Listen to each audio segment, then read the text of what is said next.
Good morning student. तुमचं career vision अकॅडमीच्या online प्लॅटफॉर्मवर स्वागत आहे. आज मी तुमच्याशी अर्थशास्त्रातील एका महत्त्वपूर्ण समितीविषयी किंवा कार्यगटाविषयी संवाद साधेल. हा कार्यगट FRBM कायद्याशी संबंधित आहे आणि FRBM कायद्याच्या संदर्भातला हा पहिला कार्यगट आहे. कार्यगटाच्या शिफारसी किंवा कार्यगटानं आखलेली महत्त्वाची जी लक्ष्य आहे ती पाहण्याच्या अगोदर FRBM म्हणजे नेमकं काय ते आपण पाहणार आहोत. तर FRBM कायदा जो आहे त्याला fiscal responsibility and budget management act म्हणतात, ज्याला आपण राजकोषीय उत्तरदायित्व आणि अर्थसंकल्पीय व्यवस्थापन कायदा म्हणतो. हा जो कायदा आहे FRBM कायदा हा संसदेमध्ये 26 ऑगस्ट 2003 रोजी संमत करण्यात आला होता आणि या कायद्याची जी अंमलबजावणी झाली ती 5 जुलै 2004 रोजी.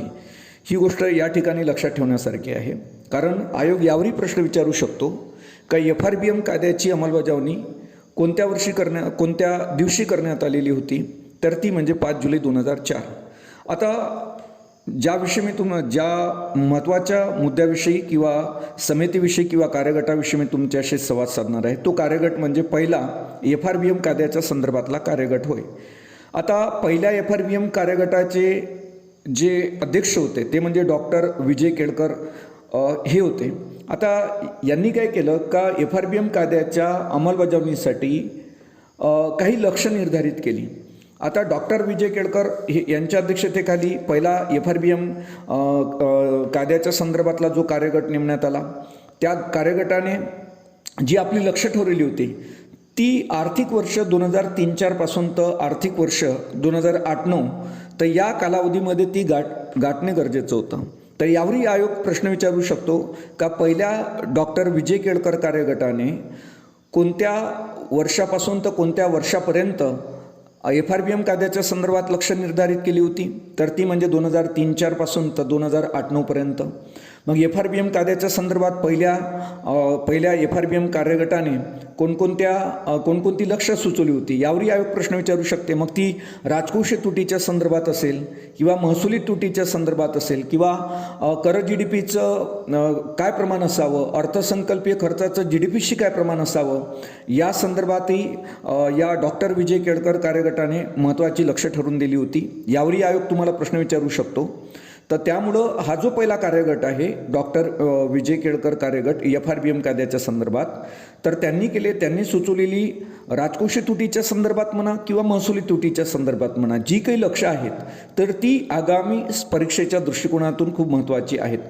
आता हा जो FRBM कायदा होता, FRBM कायद्याचा जो मूळ उद्देश होता, जो भारत सरकारने FRBM कायदा केला त्याचा जो मूळ उद्देश आहे तो मूळ उद्देशच राजकोषीय तूट कमी करणे, महसुली तूट कमी करणे याच्याशी संबंधित आहे. तर याचा संदर्भ लक्षात घेऊनच पहिल्या जो कार्यगट आहे डॉक्टर विजय केळकर कार्यगट यांनी काही लक्ष्य सुचवलेली होती का जेणेकरून भारताची जी राजकोषीय तूट आहे, महसुली तूट आहे ती कमी होईल.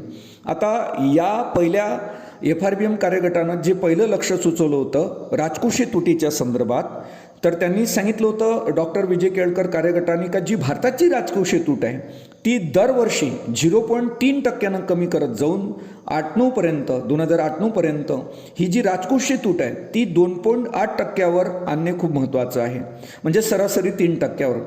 दुसरी या पहिल्या FRBM कार्यगटाने जे दुसरं महत्त्वाचं लक्ष ठरवलं होतं ते महसुली तुटीच्या संदर्भात होतं.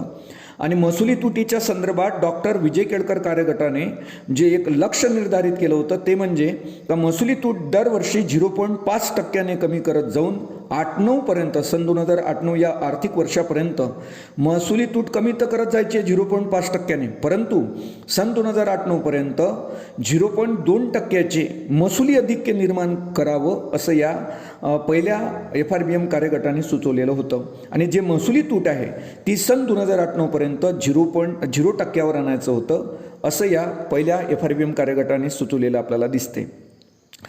पहिला जो कार्यगट आहे डॉक्टर विजय केळकर कार्यगट FRBM कायद्याशी संबंधित, त्यांनी कर GDPचं जे प्रमाण सांगितलं होतं जे 8-9 पर्यंत गाठायचं होतं 2008-09 या आर्थिक वर्षापर्यंत, तर ते कर GDPचं जे प्रमाण आहे ते सन 2008-09 या आर्थिक वर्षात जवळपास 13.2% गाठणं हेही लक्ष्य या पहिल्या कार्यगटाने आखून दिलेलं आपल्याला दिसते.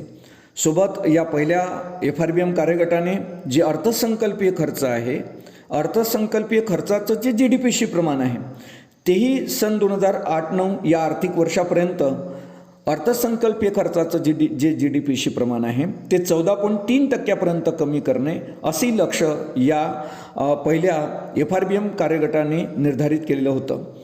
तर आपण पाहिलं का राजकोषीय तुटीचं जे लक्ष्य होतं सन 2008-09 पर्यंत गाठायचं ते 2.8% सांगितलं होतं डॉक्टर विजय केळकर कार्यगटाने, आणि ते शक्यप्रायी पण होतं. कारण 2003-04 मध्ये आपली जी राजकोषीय तूट होती त्यावेळेस ती 4.8 होती, आणि 7-8 जे 7-8 पर्यंत जी राजकोषीय तूट होती ते 2.5% आलेली होती 4.8%वरून. कारण 3-4 मध्ये तर ती 4.8 होती आणि 7-8 मध्ये ती 2.5% आलेली होती. परंतु या दरम्यान झालं काय का अमेरिकेमध्ये 2008 लेहमन ब्रदर्स बँकेनं विनातारण घेता खूप सारी कर्ज वाटली आणि कर्जाची परतफेड न आल्यामुळं एक मोठं संकट अमेरिकेवर कोसळलं, ते म्हणजे सबप्राईम संकट होय. त्यामुळं पूर्ण जगामध्ये एक मंदीची लाट तयार झालेली होती. त्यामुळं भारतानं मोठ्या प्रमाणात स्टिम्युलस पॅकेजेस वाटली, कारण मंदीची जड भारताला बसू नये. तर त्यामुळं काय झालं, भारतात एक चक्रीय तूट निर्माण झाली किंवा वाढली. तर हे मंदीत न सापडण्यासाठीच आपण पाहिलं होतं का सरकारने मोठ्या प्रमाणात पॅकेजेस दिले, आपल्या शासकीय खर्चात वाढ केलेली होती. आता या वाढीमुळंच काय झालं का चक्रीय तूट वाढली, आणि त्यामुळं 2008-09चं जे आपलं राजकोषीय तुटीचं जे आपण लक्ष्य या पहिल्या FRBM कार्यगटानं ठरवलेलं होतं 2.8%, ते भारत सरकारने शिथिल केलं. त्यामुळं काय झालं का भारताची पुन्हा जे राजकोषीय तूट आहे ते वाढत गेली, आणि FRBM कायद्यात ही सवलत दिल्यामुळं, मंदीमुळे FRBM कायद्यात भारत सरकारने सवलत दिली होती. तर त्यामुळं काय झालं का 2008-09 पर्यंत जे भारत सरकारची म्हणजे केंद्र सरकारची जी राजकोषीय तूट आहे ती 6.1% पर्यंत राहिलेली होती. ही गोष्ट खूप महत्त्वाची आहे. कारण जर तुम्हाला विचारण्यात आलं का जर तुम्हाला आगामी स्पर्धा परीक्षेमध्ये जर विचारलं का सन 2008-09 भारताची राजकोषीय तूट किती होती, तर ती होती 6.1%.